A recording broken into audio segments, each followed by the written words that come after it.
分手那天告別得不算轟烈，輕聲哽咽轉身後哭聲將至，不可說這段劇情佈局如我所演，只可以說算是我太沒識見，大概在那刻根本不在意。輕輕說聲口中說當個閨蜜，怎麼某天你跟佢走這麼近？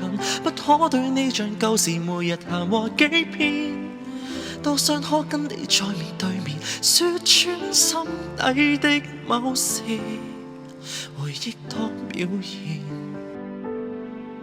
大概是我令你壓抑於心裏面，但我沒法習慣這少許的變遷。曾沒覺得荒謬，就算分手後也覺得可成為密友，又覺得今後就算分手後仍能相處依舊。自你出走後被那個他收留，我自知再沒法照舊，自我催眠夠，別再想回首，別再想深究。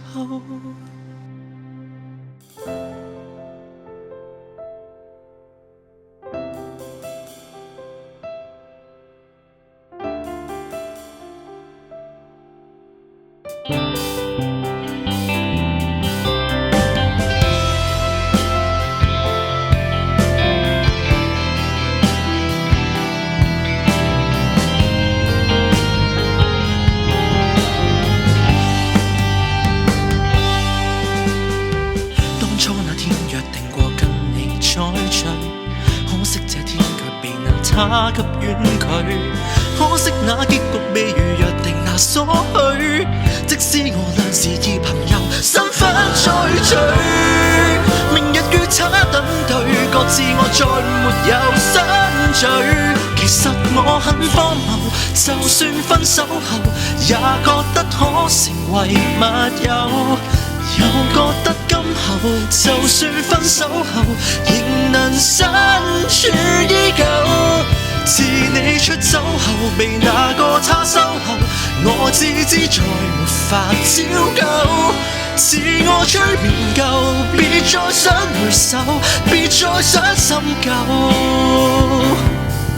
求別要瞞住我，再一次接近你一手，再也無下次能捉緊你的手。到底幾荒謬就有幾荒謬，就算分手仍叫做朋友，在這天之後再也不等候，應當我倆各自放手。